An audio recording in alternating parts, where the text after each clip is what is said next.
मागील 1 वर्षापासून मार्केटची हालत थोडीशी खराब झालेली आहे। निफ्टीने 0.5% रिटर्न्स दिलेले आहेत, तर निफ्टी 500ने -1% रिटर्न्स जनरेट केलेले आहेत। ट्रेडर्सची तर हालत परिस्थिती थोडीशी खराबच झालेली आहे, कारण की ट्रम्पची एक पोस्ट येते आणि मार्केट खालीवर होऊन जातं, तर त्यांचं नुकसान होतं आणि काहींचा फायदाही होतो। परंतु ट्रेडर्सची मात्र परिस्थिती थोडीशी खराबच आहे आणि small cap, mid cap, large cap हे जे आहेत हे सिग्निफिकंटली करेक्ट झालेले आहेत। काही स्मॉल कॅप तर 50-50, 60-60% खाली आहे।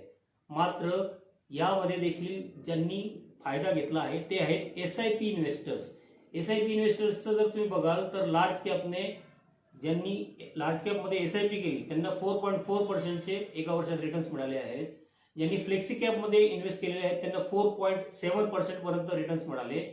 ज्यांनी मल्टी कॅपमध्ये केलेलं आहे त्यांना 6% पर्यंतचे रिटर्न्स मिळालेले आहेत आणि स्मॉल कॅपमध्ये ज्यांनी एसआयपी केलेली आहे त्यांना 5.8% पर्यंतचे रिटर्न्स मिळालेले आहेत।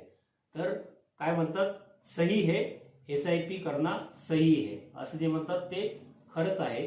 एसआयपी मध्ये काय होतं की तुमचं ॲव्हरेजिंगमुळे चांगला प्रॉफिट होत असतो आणि मार्केट खाली गेलं तर जास्त युनिट्स मिळतात, मार्केट वरती आलं तर कमी युनिट्स मिळतात आणि एक चांगली ॲव्हरेज तुम्हाला कॉस्ट तिथे प्राइस मिळते, एनएव्ही चांगल्या पद्धतीने मिळत असल्यामुळे तुमचा तिथे फायदा होत असतो। जसं की मी आधीच सांगितलं की तुम्हाला मल्टी कॅपमध्ये यावर्षी 6% पर्यंतचे रिटर्न्स मिळालेले आहेत।